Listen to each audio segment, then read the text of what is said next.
అందరికీ నమస్కారం. 'ఫకీర్ 2' ప్రయాణం కొనసాగుతోందిలో 6వ ఎపిసోడ్‌కి వచ్చేసాం. ఆ బాబా ఇవాళ మనకు ఏ జ్ఞానాన్ని బోధించబోతున్నారో తెలుసుకోవటానికి ఒక్కసారి బాబా యొక్క దివ్య చైతన్యంతో అనుసంధానమవుదాం. ఆయన పాదాలు స్పృశిస్తూ ఆయన ఆశీర్వాదం తీసుకుందాం. ఓం సాయి శ్రీ సాయి జై జై సాయి. ఓం సాయి శ్రీ సాయి జై జై సాయి. ఓం సాయి శ్రీ సాయి జై జై సాయి. ఓం సాయిరామ్. మనం గత అధ్యాయంలో రుద్రకు ఒక చిన్న పిల్లవాడు దాటుకోవడం చూపిస్తాను అంటాడనమాట. ఆ మాట వినగానే రుద్ర కుంగిపోతాడు. అతని చుట్టూ ఉన్న ఆరా కలర్స్ అన్నీ కూడా డల్ అయిపోయినట్టుగా, ఈవెన్ బాబా కూడా మసకబారిపోతూ ఉన్నట్టుగా ఫీల్ అవుతాడనమాట. అప్పుడు బాబా చెప్తారనమాట, ఇది చాలా అసౌకర్యంగా ఉందని నాకు తెలుసు, కానీ జిహాన్ అనే పిల్లవాడు చనిపోతూ ఉన్నాడు. కేజ్ తన తండ్రి. ఆ తండ్రికి ఏదో నేర్పించటం కోసమే ఈ అబ్బాయి జన్మ తీసుకున్నాడు. కాబట్టి అతను వెళ్ళిపోక తప్పదు. రుద్రకేమో నాకెందుకింత బాధ, దుఃఖము అనిపిస్తోంది. నా స్నేహితుడిని తలుచుకుంటే చనిపోయాను కదా!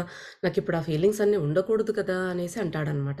అప్పుడు బాబా చెప్తారు, చనిపోతే మాత్రం నువ్వు డ్రెస్ చేంజ్ చేసుకుంటే మనిషివి మారిపోతావా ఏమన్నా? అలాగే ఇది కూడా చనిపోయినంత మాత్రాన మన భౌతిక శరీరం వెళ్ళిపోతుంది కానీ, మన ఆత్మలో మన మిగతా శరీరాల్లో మనం జీవించి ఉన్నప్పుడు మనం కూడబెట్టుకున్న చెత్తంతా అంటే కోపము, ద్వేషము, అసూయ ఇలాంటి నెగెటివ్ భావోద్వేగాలన్నీ కూడా మనం అన్నీ తీసుకునే వెళ్తాం.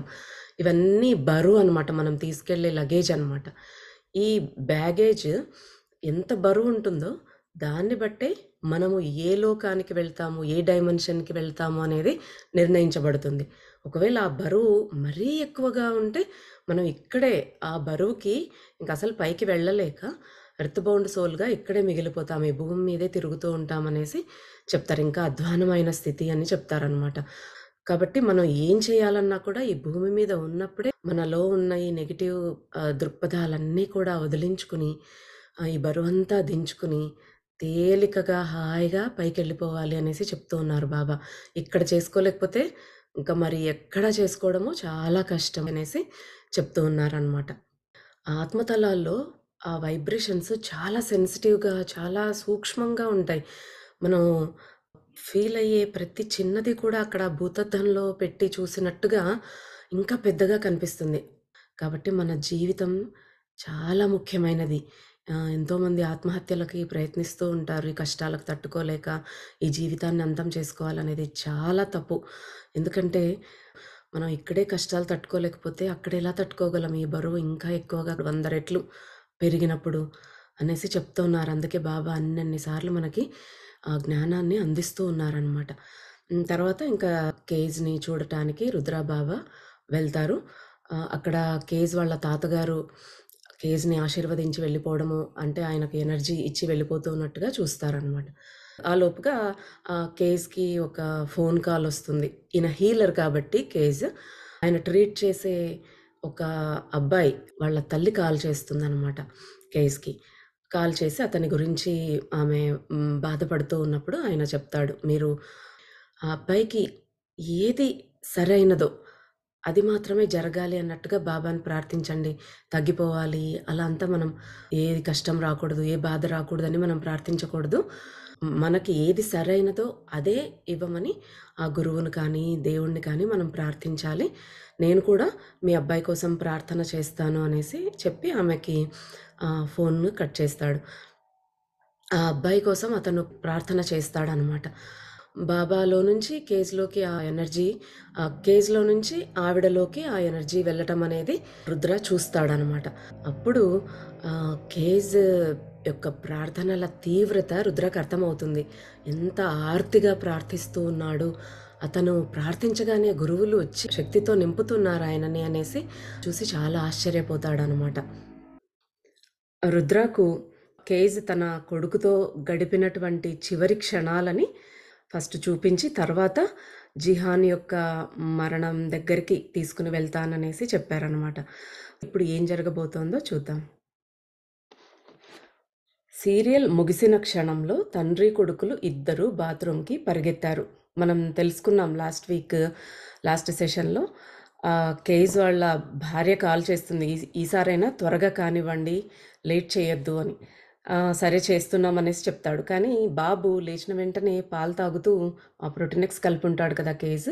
అది తాగుతూ స్పైడర్ మ్యాన్ షో చూస్తూ ఉంటాడనమాట. సో, ఇప్పుడు ఆ స్పైడర్ మ్యాన్ షో అయిపోయింది. ఇక ఇద్దరు బాత్రూమ్‌కి పరిగెత్తారనమాట. కేజ్ కొన్ని బకెట్లను వేడి నీళ్లతో నింపాడు. తండ్రి కొడుకులు ఇద్దరూ పళ్ళు తోముకోవటం మొదలుపెట్టారు. మన ఇంట్లో ఇంకెప్పుడు ఇదే చూస్తూ ఉంటాం కదా! ఇలాంటి సిట్యుయేషన్స్. మనకి టైం అవుతూ ఉన్నప్పుడే అప్పటికప్పుడు గబగబా పరిగెత్తుతాం. టైం ఉన్నంత సేపు అలాగే కూర్చొని ఉంటాం. అలాగే ఇక్కడ వీళ్ళు కూడా లాస్ట్ మినిట్‌లో పరిగెత్తి గబగబా బ్రష్ చేసుకోవటాలు అన్నీ చేస్తూ ఉన్నారనమాట. ఆ తర్వాత వాళ్ళు కలిసి స్నానం చేశారు. కేజ్ తన ప్రార్థనలు చేస్తూ ఉండగా జిహాన్ నీళ్ళతో ఆడుకుంటూ ఉన్నాడు. అంటే ఇక్కడ గమనించాల్సినదేంటంటే జిహాన్ పక్కన ఉన్నప్పుడు ప్రతిసారి కూడా కేజ్ ఏదో రకంగా తను ప్రార్థన చేస్తూనే ఉంటాడనమాట. ఈ బాబు ఇంకా నీళ్ళతో ఆడుకుంటూ ఉంటే కేజ్ ఇక్కడ ప్రార్థన చేస్తూ ఉన్నాడనమాట. నేను కూడా పిల్లలని బయటికి పంపిస్తూ ఉన్నా, అంటే స్కూల్‌కి పంపిస్తూ ఉన్నా, వాళ్ళు లేచేటప్పుడు కానీ, వాళ్ళు పడుకుంటున్నప్పుడు కానీ, వాళ్ళు దగ్గరగా ఉన్నప్పుడు ఏదో ఒక ప్రార్థన అనేది చేస్తూ ఉంటాననమాట మనసులో. అది ఓం సాయిరామ్ అయినా అవ్వచ్చు, లేదా ఓం నమః శివాయ అయినా అవ్వచ్చు, లేదా వాళ్ళకి పాజిటివ్‌గా ఉండేలాగా ఏదైనా ఒక బ్లెస్సింగ్ లాగా మన అంటే తల్లి వాళ్ళని అలాగ ఆశీర్వదించినప్పుడు అది ఎంతో ప్రభావం చూపిస్తుందనమాట. సో, ఒక గాయత్రి మంత్రమైనా చెప్పుకోండి. ఏదైనా ఏదో ఒక మంత్రం అలాగ ఉన్నప్పుడు మన ఆరా మంచిగా ఉండి, ఆ పిల్లలకు కూడా పాజిటివ్‌నెస్ అనేది వెళ్తూ ఉంటుందనమాట. మనం పిల్లలని స్కూల్‌కి పంపిస్తూ ఉన్నప్పుడు కూడా వాళ్ళని బ్లెస్ చేసి పంపించాలనమాట. హనుమంతుడిని కానీ, ఇలా బాబాని కానీ వారి యొక్క వెలుగు, వారి యొక్క కాంతి ఎప్పుడూ కూడా వాళ్ళ మీద ఉండేలాగా వాళ్ళకొక రక్షలాగా పెట్టి మనము బయటి ప్రపంచంలోనికి పంపించాలనమాట. అది వారిని ఎంతో కాపాడుతుంది. ఆ భగవంతుడు ఎప్పుడు వాళ్ళతోనే ఉంటాడు. మనకి ఒక ధైర్యం ఆ భగవంతుడే వాళ్ళతో ఉన్నాడు అనే ఆ రక్ష అనేది వాళ్ళకు పెట్టి వాళ్ళ ఆరా సేఫ్‌గా ఉండాలి అని మనం అలాగా వాళ్ళకి బ్లెస్ చేసి పంపించినప్పుడు వాళ్ళు ఆ భగవంతుడి రక్షలోనే ఉంటారనమాట. ఇక్కడ కేస్ కూడా జిహాన్ ఎక్కడ ఉన్నా ఏం చేస్తూ ఉన్నా కూడా ఇతను ఎప్పుడు ప్రార్థనల్లోనే స్పెండ్ చేస్తూ ఉంటాడనమాట. జిహాన్ నీళ్లతో ఆడుకుంటూ ఉండగా కేజ్ తన ప్రార్థనలు చేస్తూ ఉన్నాడనమాట. కేజ్ తనను తాను టవల్‌తో చుట్టుకుని మరో టవల్‌తో తన కొడుకుని తుడిచి అప్పుడు తన అబ్బాయిని ఎత్తుకుని పడక గది వైపు నడిచాడు. "నీ బట్టలు వేసేసుకో కన్నా! త్వరగా మనం ఈరోజు కూడా ఆలస్యం అయిపోతాం" అంటూ ఉన్నాడు. కేజ్ టేప్ రికార్డర్ ఆన్ చేశాడు. ఒక భక్తి గీతం గదిని నింపసాగింది. భక్తి గీతాలు మరియు ఆరతులు పెద్దగా, స్పష్టంగా వినిపిస్తూ ఉండగా దుస్తులు ధరించడం వారి ఉదయపు ఆచారం. కానీ మనం ఎలా చూస్తుంటాము ఇళ్లల్లో మార్నింగ్ అయిన వెంటనే అందరూ ఎవరి హడావిడిలో వాళ్ళు ఉంటారు. ఆఫీసులకెళ్ళేవాళ్ళు, స్కూల్‌కెళ్ళేవాళ్ళు ఒకరి మీద ఒకరు అరుచుకుంటూ ఇలాగా ఒకరి మీద ఒకరు అరుచుకునే బదులు ఏవైనా స్తోత్రాలు కానీ ఏదైనా ఆరతులు ఇట్లా డివైన్ మంత్ర చాంటింగ్ ఇలాంటివి ఏదైనా ఇప్పుడు మనకి యూట్యూబ్‌లో ఎన్నో రకాల మంత్రాలు ఈ వీడియోస్ మనకు దొరుకుతూ ఉన్నాయి. ఆన్ చేసి పెట్టామంటే ఒకదాని తర్వాత ఒకటి ప్లే అవుతూనే ఉంటాయి. ఆ డివైన్ ఎనర్జీస్ మన ఇల్లంతా పరుచుకుంటాయన్నమాట. ఆ స్తోత్రాలు, మంత్రాలతో పూర్తిగా భక్తిపూర్వకమైన ఎన్వైర్న్‌మెంట్ అనేది మన చుట్టూ అంతా వ్యాపించి అంటే ఒక డివైన్ ఫీలింగ్‌ని కలుగజేస్తుందనమాట. ఇతను కూడా ఈ కేస్ కూడా తనకి రోజు ఇలాగ అలవాటట. భక్తి గీతాలు, హారతులు పెట్టేసి అవి పెద్దగా స్పష్టంగా వినిపిస్తూ ఉంటే ఇంక వాళ్ళు వాళ్ళ మార్నింగ్ చేసుకోవాల్సిన పనులన్నీ చేసేసుకుంటూ ఉంటారనమాట. కేజ్ దీపాలు మరియు అగరబత్తీలు వెలిగించి తర్వాత తన దుస్తులు మార్చుకోవటానికి హడావుడిగా వెళ్ళాడు. జీన్స్ మరియు వదులుగా ఉన్న చొక్కా వేసుకున్నాడు. "నువ్వు రెడీనారా బుడ్డోడా" అంటే కైజ్ అతను "అవును డాడీ" అంటున్నాడు. "మరి టిఫిన్ చేయి" అంటున్నాడు కేజ్. అంటే "వద్దు డాడీ, కనీసం ఒక అరటిపండు తినురా, బైక్‌పై తింటాను డాడీ" అని వాడు అంటూ ఉన్నాడనమాట. అయితే "నిన్ను" అనేసి అంటున్నాడు కైజ్. అవును డాడీ. కేస్ బయటకు చూశాడు. ఇంకా వర్షం కురుస్తూనే ఉంది. కేస్ టేప్ రికార్డర్ ఆపేశాడు. మనం తెలుసుకున్నాం కదా! కుండపోతగా వర్షం పడుతూనే ఉంది. ఆ పిల్లవాడిని ట్యూషన్‌కి తీసుకొని వెళ్ళాలి. ఆ వర్షమేమో ఆగట్లేదు. కేజ్ టేప్ రికార్డర్ ఆఫ్ చేశాడు. మరియు జెహాన్ తన షూలేసులు కట్టుకుంటూ ఉండగా అతను కళ్ళు మూసుకుని కూర్చుని ప్రార్థించాడు. కేజ్ ప్రతిసారి తీవ్రంగా ప్రార్థించినప్పుడు బాబా వచ్చి అతని పక్కన నిలబడడం చూసి రుద్ర ఆశ్చర్యపోయాడు. చూడండి ఇక్కడ కూడా జెహాన్ షూలేసెస్ కట్టుకుంటూ ఉన్నప్పుడు కూడా కేజ్ ప్రార్థిస్తూనే ఉన్నాడు. అతను ఎంత తీవ్రంగా, ఎంత మనస్ఫూర్తిగా ప్రార్థిస్తున్నాడంటే, ప్రతిసారి కూడా బాబా వచ్చి అతని పక్కన నిలబడుతూ ఉన్నాడంట ఆయన ప్రార్థనకి. మనం కూడా ప్రార్థించినప్పుడు ఏదో తూతూ మంత్రంగా ఏదో చెప్పుకోవడం కాకుండా, ఒక్క సెకండ్ అయినా సరే మనస్ఫూర్తిగా మనం ప్రార్థించినప్పుడు, ఆ భగవంతుడు మన పక్కనే ఉంటాడనేసి మనకిక్కడ నిదర్శనం అన్నమాట. రుద్ర ఆశ్చర్యపోతూ ఉన్నాడు బాబా అలాగ ప్రతిసారి రావడం చూసి. కేజ్ ప్రార్థన కొనసాగించాడు. అప్పుడు బాబా కేజ్‌తో ఏదో గుసగుసలాడాడు. ఆ మనిషి కళ్ళు తెరిచి గడియారం వైపు చూశాడు. 10 గంటలకు 2 నిమిషాలు ఉంది.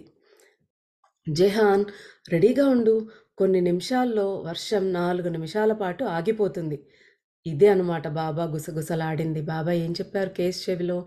వర్షము ఇంక కొద్ది నిమిషాల్లో కేవలం 4 మినిట్స్ ఆగుతుంది. మీరప్పటి లోపల వెళ్ళిపోవాలనేసి బాబా చెప్పాడు. అది ఈయనకి బాబా చెప్పినది ఈయన తెలుసుకోగలుగుతూ ఉన్నాడనమాట. అనిపిస్తోంది. చెప్తూ ఉన్నాడు వెంటనే వాడితో, పొట్టోడితో. మీ రాక్షసి లాంటి టీచర్‌ని కలవటానికి, పరిగెత్తడానికి ఆ 4 నిమిషాలు చాలురా బాబు! వచ్చేయి వచ్చేయి అనేసి పిలుస్తూ ఉన్నాడు. ఆ స్కూల్ బ్యాగ్ తన హావర్సాక్ అంటే ఒక చిన్న బ్యాగ్ ఏదో స్నాక్స్ కోసం అనుకుంటా తీసుకున్నాడు. తండ్రి కొడుకులు మెట్లు దిగి పరిగెత్తారు. ఎన్ని నిమిషాల్లో వర్షం ఆగిపోతుంది డాడీ? 3 నిమిషాల్లో వర్షం ఆగిపోతుందని, 4 నిమిషాల పాటు వర్షం రాకుండా ఆపుతానని బాబా చెప్పారు. బాబా మనల్ని ఎంతో ప్రేమిస్తున్నారు డాడీ. అవునురా, మనల్ని బాబా చాలా ప్రేమిస్తూ ఉన్నారు. వర్షం తీవ్రత తగ్గటం మొదలైంది. చూస్తూ చూస్తూ రుద్ర ఆశ్చర్యపోతూ ఉన్నాడు ఇవన్నీ. వీళ్ళు బయటకి ఇంకా కదలబోతూ ఉన్నప్పుడు ఇంక వర్షం తీవ్రత తగ్గిపోయిందనమాట. ఒక్క నిమిషంలో వర్షం పూర్తిగా ఆగిపోయింది. సరేరా, ఇక బయలుదేరుతాం రా మనం అనేసి పిలుస్తూ ఉన్నాడనమాట. కేజ్ త్వరగా బైక్ తుడిచేసి, వర్షంతో తడిచిపోయింది కదా! బైక్ తుడిచేసి తన కొడుకుని ముందు పెట్రోల్ ట్యాంక్ దగ్గర కూర్చోబెట్టి బ్యాగులని హ్యాండిల్‌పై పెట్టి రోడ్డుపై బయలుదేరాడు. ట్రాఫిక్ ఉన్నా కేజ్ బైక్ నడపడంలో నిపుణుడు. సిగ్నల్ లైట్లు తప్పించుకోవడానికి సన్నని దారుల గుండా వెళ్ళాడు. మరో 2 నిమిషాలు మాత్రమే ఉన్నాయి డాడీ అంటున్నాడు వాడు. అవునవును నాకు తెలుసు. నీ అరటిపండు తిను ఫస్ట్ అనేసి వాడికి చెప్తూ ఉన్నాడనమాట. ఇదంతా ఒక అద్భుతమైన దృశ్యం. తండ్రి కొడుకులు బైక్‌పై ముంబై సన్నని ఇరుకైన వీధుల గుండా దూసుకుపోతూ ఉన్నారు. ముందు బ్యాగులు, ఉంగరాల జుట్టు ఉన్న అబ్బాయి అరటిపండు తింటూ, వెనకేమో గడ్డం చేసుకోని తండ్రి గాల్లో ఎగిరే ఉంగరాల జుట్టుతో కొడుకుతో మాట్లాడుతూ, ఆ పండు నములుతూ చిన్న బాలుడిని నవ్వించటం. అంటే ఆ పండు నములుతూ ఉన్న బుడ్డోడిని నవ్వించటం. చెక్కలు గింతలు పెడుతూ ఏదో రకంగా జోక్స్ ఏస్తూ వాడిని నవ్విస్తూ ఉన్నాడు. చాలా ఫాస్ట్‌గా సన్నని ఆ ముంబై వీధుల్లో ఈ బుడ్డోడిని కూర్చోబెట్టుకొని ఆయన వెళ్ళటము, ఈ వెనక రఫ్‌గా కనిపిస్తూ ఉన్న అంటే షేవ్ చేసుకోకుండా ఉంగరాల జుట్టుతో ఈ వ్యక్తి తర్వాత బుడ్డోడేమో పండు తింటూ, వాళ్ళ డ్యాడీ మాట్లాడే మాటలకి ముసిముసిగా నవ్వుకుంటూ, ఇదంతా కూడా మనం ఇమాజిన్ చేసుకోవాలనమాట. వారు ఒక కాలనీ చేరుకుని, కేజ్ తన బైక్‌ని ఎంట్రన్స్ వరకు తీసుకొని వెళ్ళాడు. ఒక కాలనీకెళ్ళి ట్యూషన్ టీచర్ ఉండే ప్లేస్‌కనమాట వెళ్ళి, అక్కడ ఎంట్రన్స్ దగ్గర దాకా తీసుకెళ్ళి ఆపాడనమాట. We did it daddy! మనం వచ్చేసాం 4 మినిట్స్‌లోనే అనేసి అంటూ ఉన్నాడనమాట.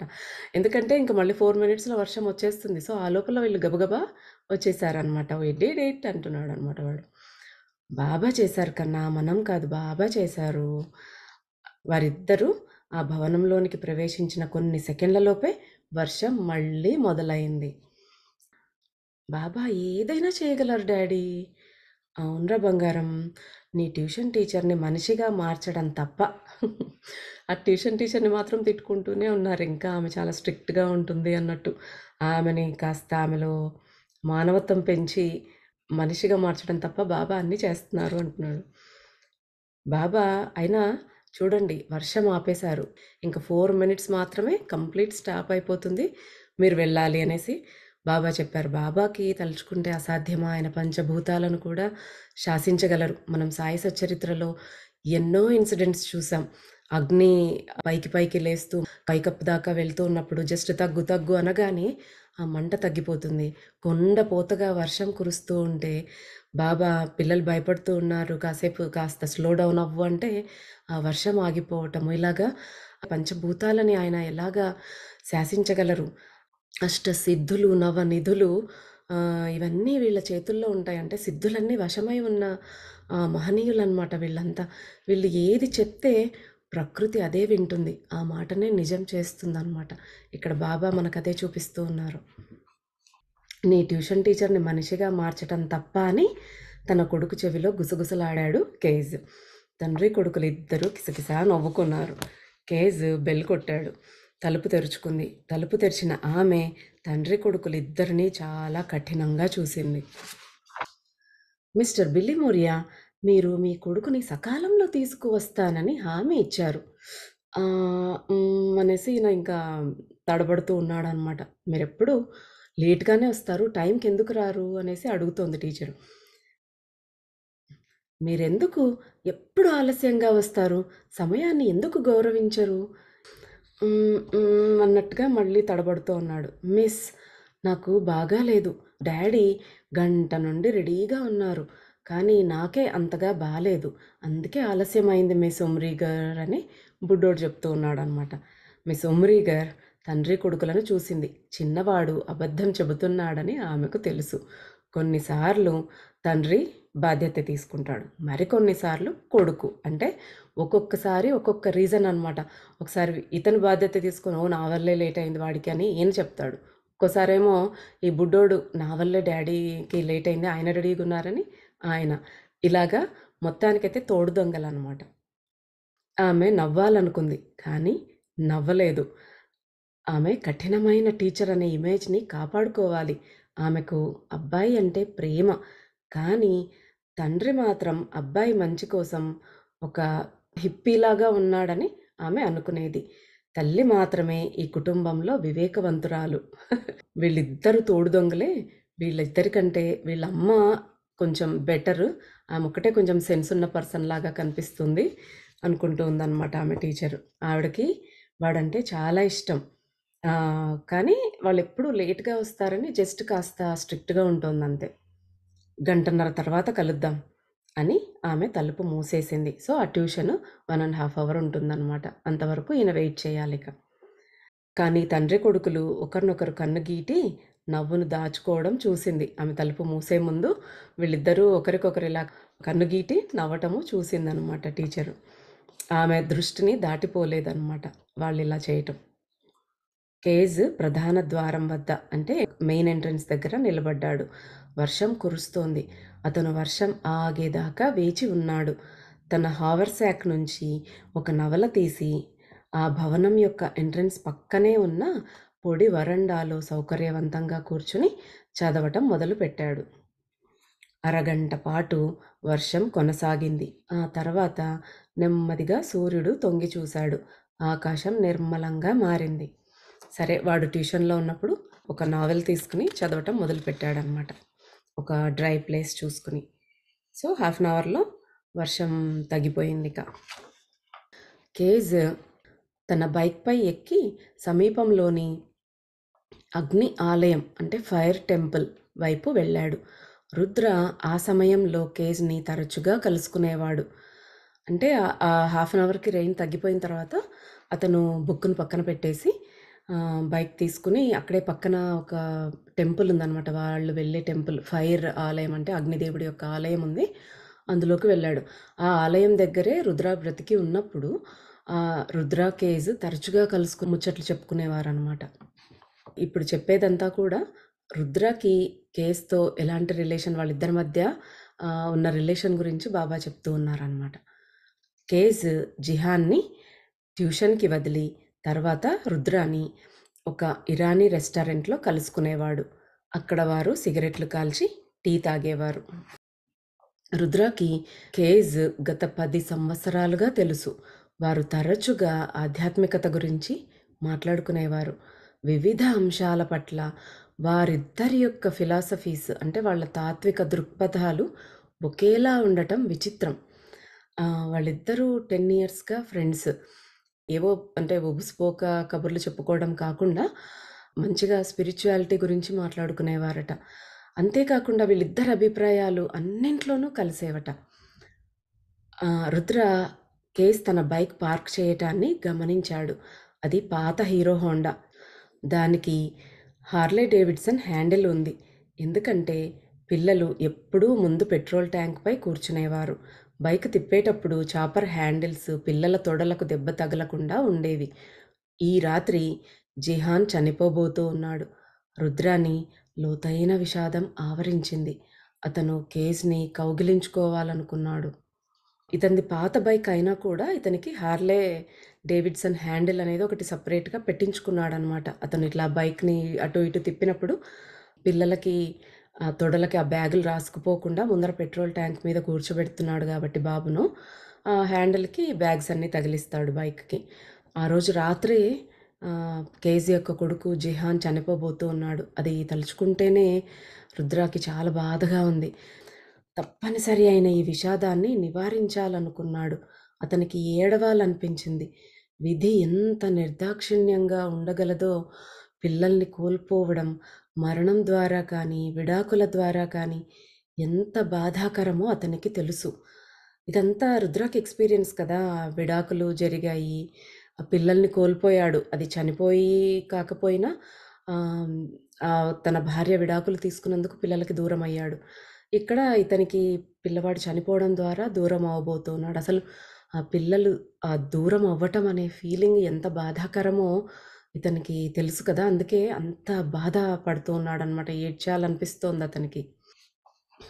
మొదటిసారిగా రుద్ర అగ్ని ఆలయంలోనికి ప్రవేశించాడు. ఇరానీ రెస్టారెంట్‌లో వారి చివరి సంభాషణలలో ఒకటి అతనికి గుర్తొచ్చింది. అది పార్సీల గురించి.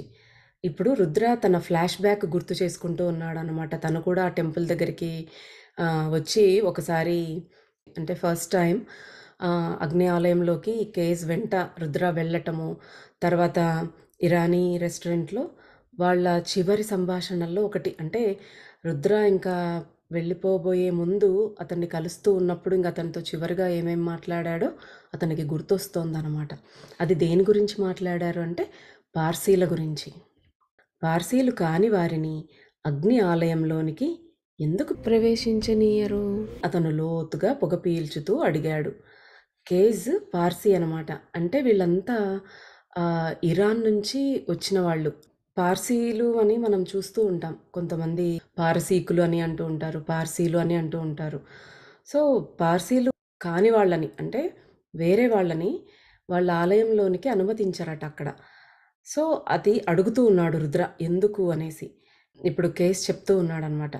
మీలాంటి వాళ్ళు మా అగ్ని ఆలయాలలోనికి ఎందుకు రాలేరు? అంటే సింపుల్. అది చాలా సింపుల్ రీజన్. ఎందుకంటే ఇప్పుడు మా సమాజం మతోన్మాదులతో నిండిపోయింది. మతం పిచ్చి అనమాట. మనం చూస్తూనే ఉంటాంగా ఈ మతోన్మాదం. కానీ ఏదైనా తార్కికమైన కారణం అంటే ఏదైనా లాజికల్ రీజన్ ఉండాలి కదా! అంటూ ఉన్నాడు రుద్ర. అంటే కేస్ చెప్తున్నాడు. తప్పకుండా మా వాళ్ళు పర్షియా నుంచి వచ్చారని నీకు తెలుసు కదా! అందుకే మిమ్మల్ని పార్సీలంటారా? అని అడుగుతున్నాడు మళ్ళీ రుద్ర. తప్పు. నీ బొంద. ఫ్రెండ్స్‌తో మాట్లాడుతూ ఉన్నప్పుడు మనం అంటాం చూడు. ఏదైనా తప్పుగానో ఏదైనా చెప్తే నీ బొంద, నీ మొహం అంటూ ఉంటామో అలాగా తిడుతూ చెప్తూ ఉన్నాడనమాట. మేము పర్షియాలోని పార్స్ అనే ప్రాంతం నుంచి వచ్చాం. పర్షియాలో పార్స్ అనే ప్రాంతం నుంచి వచ్చారు కాబట్టి వీళ్ళని పార్సీలంటారనమాట. అక్కడ ఇస్లాంలోకి మార్చటానికి దండెత్తి వచ్చిన వారు మా పూర్వీకులను బలవంతంగా మతం మార్చమని నిర్బంధించినప్పుడు ఒక ప్రత్యేక తెగ ప్రవక్త జరాతుష్ట్ర బోధనలను కాపాడుకోవాలంటే మత సహనం ఉన్న దేశానికి వెళ్ళాలని నిర్ణయించుకుంది. అంటే ఇదంతా చూస్తుంటే ఒక హిస్టారిక్ ఈవెంట్ అనమాట. ఇక్కడ మత మార్పిడులు ఇప్పుడే కాదు, ఇప్పుడే అనుకుంటున్నాం. ఇప్పుడు చాలా చూస్తున్నాం. మత మార్పిడులు చేపించడము అంటే ఇబ్బందుల్లో ఉన్న వారికి డబ్బు బాగా ఇస్తామని చెప్పి వాళ్ళని మతం మార్చుకోమనేసి వాళ్ళని ప్రలోభ పెట్టడము, అవన్నీ మనం ఈ కాలంలో చూస్తూ ఉన్నాం. మనము బ్రిటిషర్స్ ఉన్న కాలంలో కూడా చూసాం. ఎక్కువ క్రిస్టియానిటీలోకి మారిపోవడం జనాలు. కేరళలో ఎక్కువగా గమనిస్తూ ఉంటాం. ఎక్కువ మంది క్రిస్టియానిటీలోకి వెళ్ళిపోయి ఉంటారు. వాళ్ళ పేర్లన్నీ మన పేర్లే ఉన్నా కూడా వాళ్ళు క్రిస్టియానిటీలోకి మారిపోయి చర్చికి వెళ్ళటము ఇలా చేస్తూ ఉంటారనమాట. సో, ఇప్పుడనే కాదు, ఇంతకు మనకు కొంచెం ముందే కాదు, ఇంకా ఎంతో పురాతన కాలంలో కూడా మన యాన్సెస్టర్స్ ఉన్నప్పుడు కూడా ఇలాంటివి జరిగాయి అనేసి ఇక్కడ తెలుస్తోంది. కానీ భగవద్గీతలో ఆ కృష్ణ భగవానుడు ఏం చెప్పాడు మనకు? శ్రేయాన్ స్వధర్మో విగుణః పరధర్మాత్ స్వనుష్ఠితాత్ స్వధర్మే నిబధనం శ్రేయః పరధర్మో భయావహః. అంటే మన స్వధర్మము కాస్త లోటుపాట్లతో కూడి ఉన్నదైనా సరే మనం మన స్వధర్మాన్నే ఫాలో కావాలి. పరధర్మము భయంకరమైనది. మనము మన తండ్రిని మార్చుకున్నట్టే అనమాట. స్వధర్మాచరణలో మన ప్రాణం పోయినా పర్వాలేదు, కానీ పరధర్మాన్ని అనుష్ఠించకూడదు, స్వధర్మంలోనే నిలబడాలి అని మనకు కృష్ణ భగవానుడు గీతలో ఎంతో అద్భుతంగా చెప్పాడు. కానీ ఇప్పుడు ఎంతోమంది చిన్న చిన్న ప్రలోభాలకే మతం మార్చుకోవడము అనేసి వెళ్ళిపోతూ ఉన్నారు. మనకు సాయిబాబా సచ్చరిత్రలో కూడా బాబా చెప్పారు. బడే బాబా ఒకతన్ని మతం మార్చి బాబాకు గర్వంగా చూపిస్తాడనమాట. బాబా ఇతనికి మతం మార్పిడి చేశాను నేను, ఇప్పుడు ఇస్లాంలోకి వచ్చేసాడు ఇతను అంటే, ఆ మతం మార్చుకున్న అతన్ని బాబా చెంప మీద కొట్టి నీ అబ్బను మార్చుకుంటావట్రా అనేసి తిడతారనమాట. సో, మనము మన ధర్మమే అనుష్ఠించాలని బాబా కూడా చెప్పారు. సో, ఇలాంటి వాటికి మనం ప్రలోభ పడకూడదు అనేది ఇప్పుడు కాలం వాళ్ళు ఇవన్నీ కూడా అందరూ తెలుసుకుని ఒక్కసారి గమనించుకుంటే బావుంటుంది. వీళ్ళ పూర్వీకుల కాలంలో ఇరాన్‌లో ఈ జరాతుష్ట్ర మనుషులు ఇదంతా ఇక్కడ వీళ్ళంతా పూజించేది ఈ జరాతుష్ట్ర అనమాట. వీళ్ళదొక ప్రత్యేకమైన తెగ. వీళ్ళ యొక్క ప్రవక్త ఎవరంటే జరాతుష్ట్ర. ఆయన ఇచ్చిన బోధనలను కాపాడుకోవాలి అంటే ఎక్కడికో దూరంగా వెళ్ళాలి. ఎందుకంటే ఈ ఇస్లాం మతస్థులు వచ్చి వీళ్ళ పూర్వీకులని మతం మార్చుకోమని ఒత్తిడి చేస్తూ ఉన్నారనమాట. వాళ్ళని చాలా బాధపెడుతూ, నిర్బంధిస్తూ ఉన్నప్పుడు వాళ్ళు ఇవన్నీ కాపాడుకోవాలి మన ప్రవక్త యొక్క బోధనలు అనేసి అన్ని మతాలను కాస్త సరిగా చూసే, అంటే సమానత్వంతో చూసే దేశం ఏదైనా ఉందా? కాస్త మత సహనం, అంటే కేవలం ఇక్కడ ముస్లిమ్సే ఉండాలి, కేవలం ఇక్కడ క్రిస్టియన్సే ఉండాలి అని నిర్బంధించకుండా అన్ని మతాలకి చోటిచ్చే దేశం ఏదైనా ఉంటే అక్కడికి వెళ్ళాలనేసి వాళ్ళు నిర్ణయించుకున్నారనమాట. ఇదంతా కూడా 7th సెంచురీలో జరిగింది. మనకి ఇప్పుడు ఇస్లాము, క్రిస్టియానిటీ, బుద్ధిజము ఇవన్నీ ఎలాగ ఉన్నాయో అలాగే ఈ జొరాస్ట్రియన్ అనేది కూడా ఒక రిలీజియన్ అనమాట. అదొక మతం అనమాట. ప్రవక్త జరాతుష్ట్ర క్రీస్తుకు 2 లేదా 3000 సంవత్సరాల ముందు జన్మించాడు. ఆయననే మొదటి ప్రవక్తగా పరిగణిస్తాడు. క్రీస్తు కన్నా ముందే వీళ్ళందరికంటే కూడా ఈయననే ఫస్ట్ ప్రవక్తగా చెప్తారంట. నిశ్చయంగా దేవుడు శక్తి, ఆయన దేవుడు అనేవాడు ఒక శక్తి అని నమ్మిన మొదటి ప్రవక్త లేదా మానవుడు ఆయనే. స్వర్గ నరకాల భావనను కూడా పరిచయం చేసిన వారు ఆయనే. భగవంతుడు అంటే ఆయనకు ఒక రూపం లేదు, ఆయన ఒక శక్తి రూపంగా ఉంటాడు ఆయన. భగవంతుడికి రూపము మనం ఇచ్చుకున్నాం. మనకు మన మనసు కుదురుకోవటానికి ఒక దాని మీద ఊరికే గాల్లో జస్ట్ ఎనర్జీ ఉంది పూజించమంటే మనం అలా పట్టుకోలేము, తొందరగా ముందుకు వెళ్ళలేమని మనం ఆ భగవంతుడికి ఒక రూపాన్ని కల్పించుకుని ఆయనని మనం ఇలాగ పూజించుకుంటూ ఉన్నాం. కానీ భగవంతుడు అంటే ఆయన ఒక శక్తి రూపం అనేసి ఈయననే మొదటిగా చెప్పాడనమాట ఈ జరాతుష్ట్ర అనే అతను. స్వర్గ నరకాలు అంటే మనకి హెవెన్, హెల్ ఇవన్నిటి గురించి కూడా ఆయనే ఫస్ట్ చెప్పారు అనేసి అంటారంట. అప్పుడు రుద్ర అంటున్నాడు, ఆయన పెళ్లి చేసుకుని ఉండాలే. అవును, ఆయన పెళ్లి చేసుకున్నారు. అప్పుడే మీ ఘనమైన ప్రవక్తకు స్వర్గ నరకాల అనుభవం తెలిసి ఉంటుంది. అంటే జోకేస్తున్నాడు. అన్నీ రుద్రాకి జోకులే అనమాట. ఆయన స్వర్గ నరకాల గురించి చెప్పాడు అంటే, ఈయనేం చెప్తున్నాడు, ఆయన పెళ్లి చేసుకుని ఉంటాడు. ఆ పెళ్ళాంతోనే ఆయనకు స్వర్గం, నరకం అన్నీ కనపడుంటాయి. పెళ్లి చేసుకుని ఉంటాడు కాబట్టి దాని గురించి చెప్పుంటాడు అంటున్నాడు. చాలా నవ్వొస్తుంది మిస్టర్ రుద్ర గారు. సరే, సరే. ఓహ్! Very funny. భలే నవ్వావులే అంటాం కదా! అలాగా చాలా నవ్వొస్తోంది మిస్టర్ రుద్ర గారు. సరే, సరే.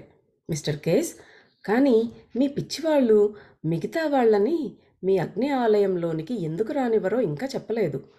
ఇప్పుడు చెప్తున్నాడు కేస్. చూడు, మా పూర్వీకులు గుజరాత్‌లో దిగినప్పుడు ఇప్పుడైతే వీళ్ళు ఈ పార్సీలు వీళ్ళంతా వేలల్లో ఉండొచ్చు. కానీ అప్పుడు కేవలం ఒక 100 మంది అలాగా వచ్చారనమాట పార్సీలు. గుజరాత్‌లో దిగారంట వారు. అరేబియా సముద్రం మీదుగా వచ్చి వాళ్ళు గుజరాత్‌లోకొచ్చారనమాట ఫస్ట్. అంటే ఒక వెస్టర్న్ స్టేట్‌లో అనమాట. ఎప్పుడంటే అది క్రీస్తు పూర్వం 785 నుంచి 936 ఆ సంవత్సరాల మధ్యలో వాళ్ళెక్కువగా వచ్చారనమాట. వాళ్ళు ఫస్ట్ డియూ అని ఒక ప్లేస్‌లో అంటే ఫస్ట్ అక్కడ ఫస్ట్ సెటిల్డ్ అనమాట. అక్కడ సెటిల్ అయ్యి తర్వాత గుజరాత్‌కి వచ్చారనమాట. ఆ రోజుల్లో మత మార్పిడులు విపరీతంగా జరుగుతూ ఉన్నాయి. గుజరాత్ రాజుకు అర్థమైంది. ఈ తెల్లగా ఉండే జంతువులు అంటే ఈ ఫెయిర్ లుకింగ్ యానిమల్స్ అని ఆయన అనుకుంటూ ఉన్నాడనమాట. వీళ్ళంతా పార్సీలు, పార్సీస్ చాలా అందంగా ఉంటారనమాట. వాళ్ళు మనం సేట్లు అనుకుంటూ ఉంటాం కదా! వీళ్ళు చాలా అందంగా ఉంటారు. ఒక స్పాట్‌లెస్ స్కిన్ ఉంటుందనమాట వీళ్ళకి. మంచి కాంప్లెక్షన్‌తో చాలా చాలా బావుంటారనమాట. అందంగా ఉంటారు పార్సీలు. అందుకనే ఆ రాజు అలా అనుకుంటున్నాడు. అప్పుడుండే రాజు ఎవరంటే జడి రాణా అని ఒక కింగ్ ఉండేవాడు. ఆ సంజన్ అనే ప్లేస్‌ని అక్కడ గుజరాత్‌లో ఆయన పరిపాలిస్తూ ఉండేవాడనమాట. ఆ టైంలో హ్మ్, విపరీతమైన మత మార్పుడులు జరుగుతూ ఉన్నాయి. సో, వీళ్ళు రాగానే ఆ రాజుకు అర్థమైంది. ఈ తెల్లగా ఉండే జంతువుల గుంపు స్థానికులకు ఇబ్బంది తెచ్చే అవకాశం ఉంది అని. అతను వాళ్ళని వెళ్ళగొట్టాలనుకున్నాడు.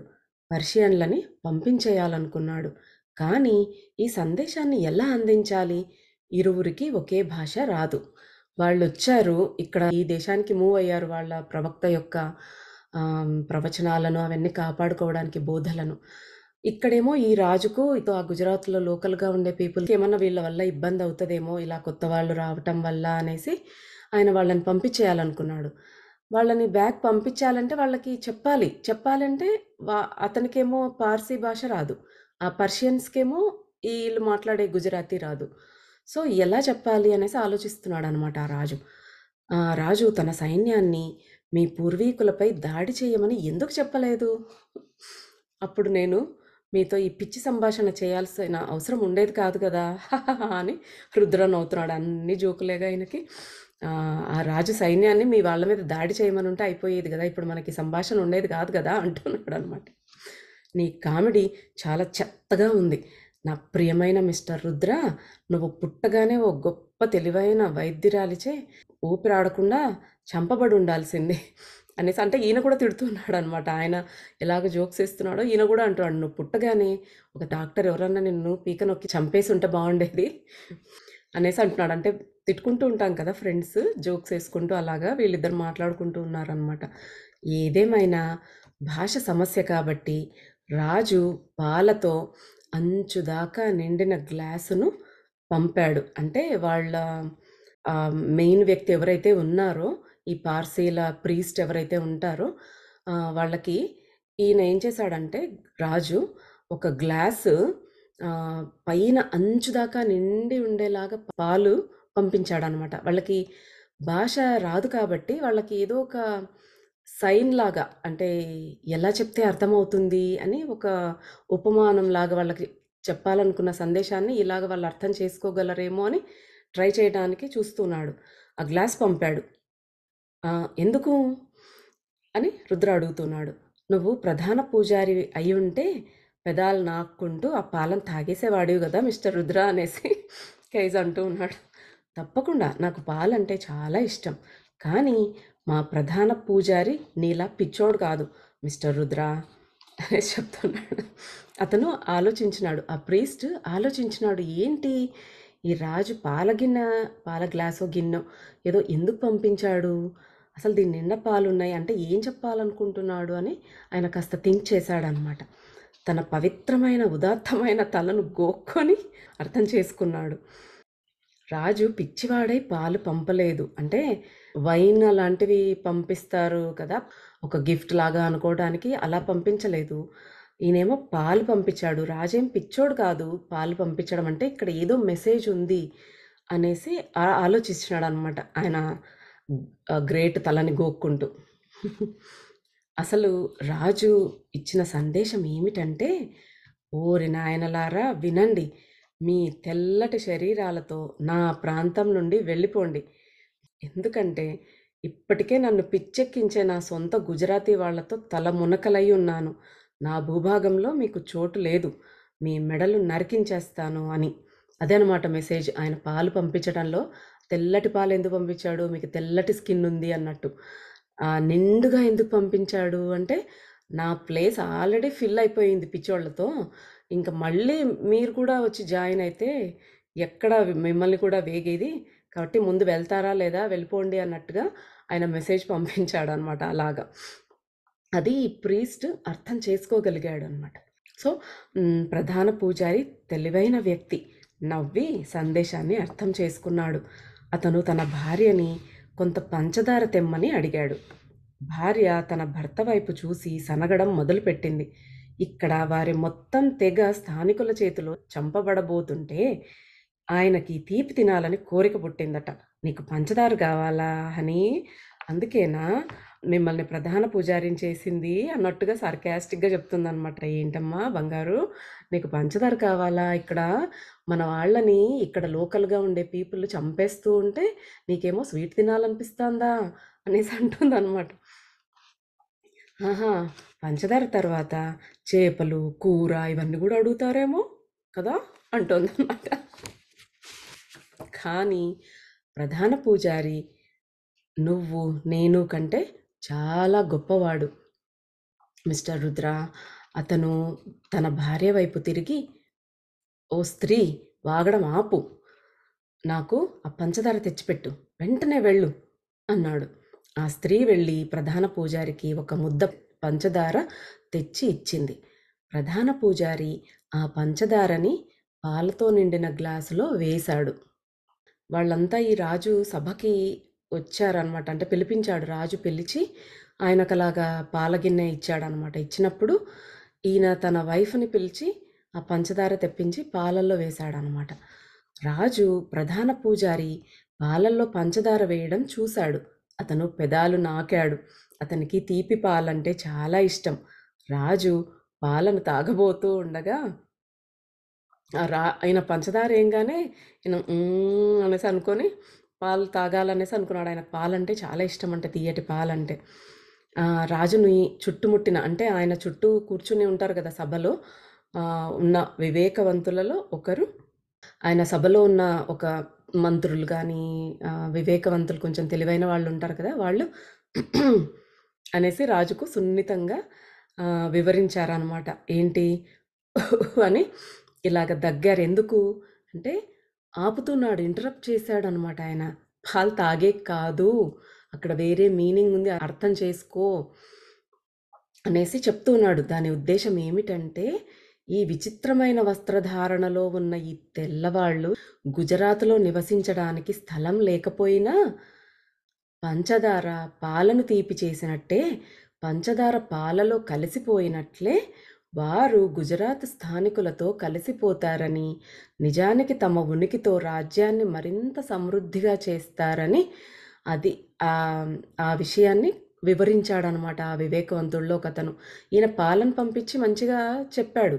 ఈయనేం చేశాడు, ఆ పూజారి, పార్సీ పూజారి పంచదారేశాడు. అంటే ఇక్కడ లోకల్లో ఉన్న పీపుల్తో మేము కూడా పాలల్లో పంచదార కలిసిపోయినట్టుగా కలిసిపోతాము. పాలు పంచదార ఎలా కలిసిపోయి తీపిగా అయిపోయి మధురంగా తయారవుతాయో, మేము మీరు కలిసినప్పుడు కూడా ప్రాబ్లం ఏం రాదు, ఇంకా సమృద్ధిగా తయారవుతుంది. ఆయన ఒక జెస్చర్ అనమాట. అంటే ఒక అదొక మెసేజ్ లాగా ఇస్తూ ఉన్నాడనమాట. రాజు ఆ జ్ఞానిని విని నవ్వి తన కావలి వాళ్ళలో ఒకరిని పిలిచి ఆ జ్ఞానిని సమీప ఉరికొయ్య దగ్గరకు తీసుకువెళ్ళి అతని తల నరికేయమని చెప్పాడు. చూడండి, ఆయన ఇంకా మంచిగా చెప్పాడు ఇది మీనింగ్ అని. కానీ రాజుకి సలహాలు ఇస్తాడా అన్నట్టు రాజు ఆయనని ఉరి తీయించాడు. రాజు తలుచుకుంటే దెబ్బలకు కొదవా అన్నట్టు అది వివరించిన ఆయన సభలో ఉన్న వాళ్ళని. ప్రధాన పూజారి వైపు తిరిగి నవ్వి ఆ పాలు తాగేశాడు. మొత్తానికైతే పాలు తాగేశాడు రాజు ఆయన వైపు చూస్తూ నవ్వి.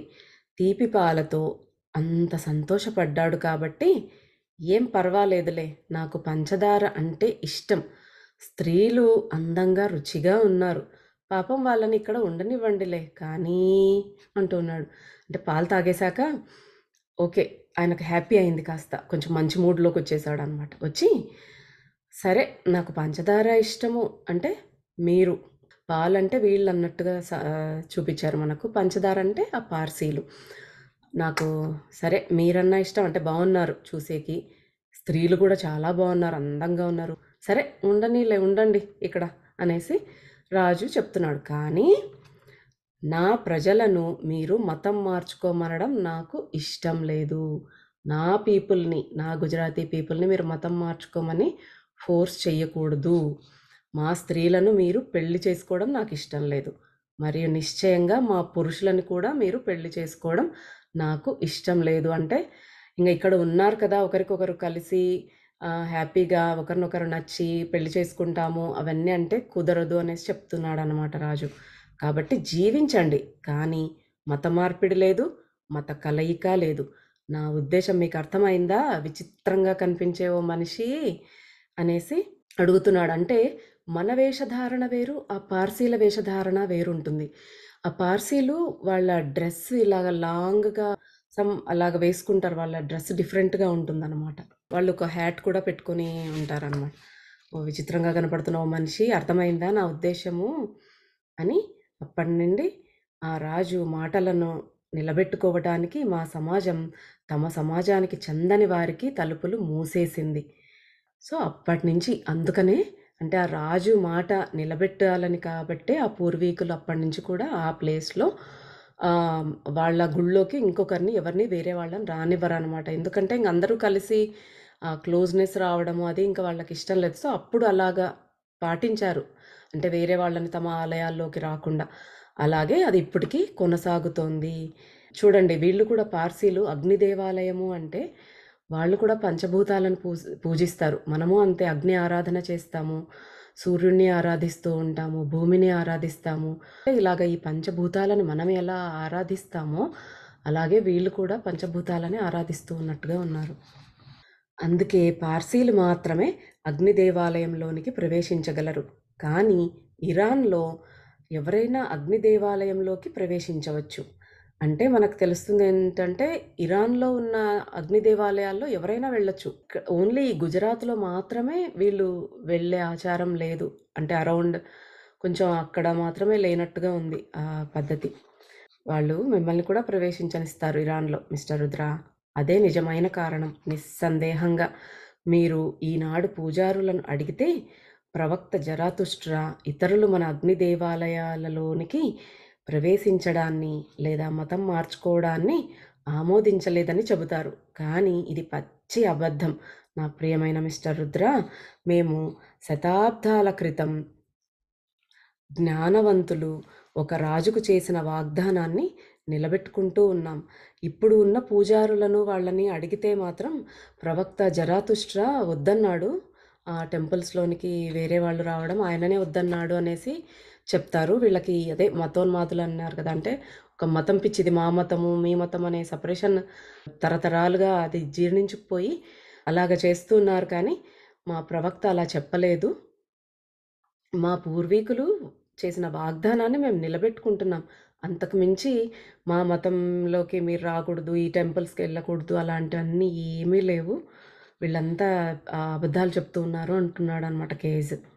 పార్సీస్ చాలామంది ఉన్నారు ఇండియాలో. మనం మన పక్కనే చూస్తూ ఉంటాము. కొన్ని షాప్స్ పెట్టుకొని చాలా చక్కగా బిజినెస్ చేసుకుంటూ ఉంటారు. అద్భుతమైన బిజినెస్ మ్యాగ్నెట్స్ వీళ్ళంతా ఈ పార్సీలు. రతన్ టాటా అందరికన్నా ఫేమస్ పార్సీ ఈ రతన్ టాటా. రీసెంట్‌గానే దివంగతులైనారు కదా ఆయన. వారి యొక్క కుటుంబము అదంతా పార్సీ అనమాట. వాళ్ళు కూడా వాళ్ళ పూర్వీకులు ఇక్కడ ఇండియాకు వచ్చి సెటిల్ అయిన వాళ్ళనమాట. అంతేకాకుండా ఇందిరాగాంధీ హస్బెండ్ ఫిరోజ్ గాంధీ కానీ, అరుణ ఇరానీ కానీ వీళ్ళంతా కూడా పార్సీలే అనమాట. వీళ్ళల్లో చాలా బిలియనీర్స్ ఉన్నారు. మనం రతన్ టాటాని చూస్తాం, ఎంత బిలియనీర్ కదా! అలాగా ఎంతోమంది ఉన్నారనమాట బిలియనీర్స్. మేమంతా మా పూర్వీకుల వాగ్దానాన్ని నిలబెట్టుకుంటున్నాము అంటున్నాడు కదా! కానీ అందులో అర్థం లేదు. మీ ప్రజలు అంతరించిపోతూ ఉన్నారు అంటున్నాడు రుద్ర. ఓహ్ మై ఫ్రెండ్, పార్సీలు ఒక సమాజం, అది మతం కాదు. మేము జొరాస్ట్రియన్లం. పార్సీలు అంతరించిపోవచ్చు కానీ జొరాస్ట్రియన్లు కాదు.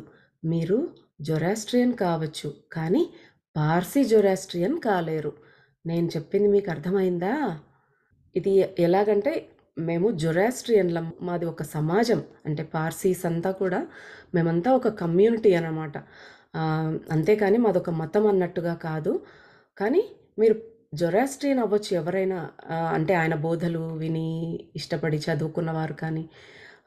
కానీ పార్సీ జొరాస్ట్రియన్ కాలేరు. ఎందుకంటే పార్సీ జొరాస్ట్రియన్స్ అంటే అక్కడ పార్స్ అనే ఆ ప్రాంతంలో వచ్చిన వాళ్ళు, అక్కడి నుంచి వచ్చిన వాళ్ళు మాత్రమే పార్సీ జొరాస్ట్రియన్స్ కదా! అంటే ఇప్పుడు మనం ఆంధ్ర హిందూస్ ఉంటాము. మనము ఎక్కడికో ఇంకో చోటికి వెళ్తాం. అక్కడ అందరూ ఆంధ్ర హిందూస్ అందరూ కూడా అంతరించిపోవచ్చు. కానీ హిందూయిజం అనేదైతే ఉంటుంది. అలాగే ఈ మనుషులు వీళ్ళు ఫాలో అయ్యేవాళ్ళు కొంతమంది అంతరించిపోవచ్చు కానీ ఆ జొరాస్ట్రియన్ అనే వాళ్ళ కల్చర్ అనేది మాత్రం ఉంటుంది అనేసి చెప్తూ ఉన్నాడనమాట. ఓ మత్తెక్కిన పిచ్చికోతి, పార్సీలు ఒక సమాజం. వాస్తవానికి ఇప్పుడు మేము ఒక తెగ. కానీ నేను జొరాస్ట్రియన్ మతానికి చెందినవాడిని. అది అంతరించిపోదు. పోర్చుగల్లో కొన్ని గ్రామాలు జొరాస్ట్రియన్లతో నిండి ఉన్నాయి. అలాగే జర్మనీలో కూడా. కేస్ బిల్లిమోరియా అంటే వాళ్ళ పేర్లు అనమాట ఇవి. అందుకే డిఫరెంట్‌గా ఉన్నాయి. వీళ్ళది అంతా ఒక కమ్యూనిటీ. ఇది ఒక తెగలాగా అనమాట. ఆ మతానికి చెందినవాడు ఇతను. అంతే. అక్కడే ఆ జొరాస్ట్రియన్ మతం అంతరించిపోదు మనం చెప్పుకున్నట్టుగా. పోర్చుగల్‌లో కూడా కొన్ని గ్రామాలు ఉన్నాయంట. జొరాస్ట్రియన్లతోనే నిండిపోయి ఉన్నాయి కొన్ని ఊర్లు. అలాగే జర్మనీలో కూడా కొన్ని ఊర్లే ఉన్నాయట జొరాస్ట్రియన్స్‌తో. వాళ్ళ కమ్యూనిటీ చాలా చోట్ల విస్తరించి ఉందన్నమాట. ఓహ్! మీ పిచ్చి ప్రజలు ఇక్కడ కూడా ఉన్నారా? సరే, సరే, సరే. నాకర్థమైందిలే పిచ్చోడా అనేసి అంటూ ఉన్నాడనమాట రుద్ర. తదుపరి క్షణంలో రుద్ర తనను తాను అగ్ని దేవాలయంలో కనుగొన్నాడు. ఇదంతా గుర్తొచ్చింది రుద్రకి. తన స్నేహితుడితో తన బ్రతికి ఉన్నప్పుడు జరిగిన సంభాషణ అంతా గుర్తు చేసుకున్నాడు. నెక్స్ట్ మినిట్ ఇప్పుడు ఆత్మగా బాబాతో ఆ టెంపుల్‌లో ఉన్నాడనమాట.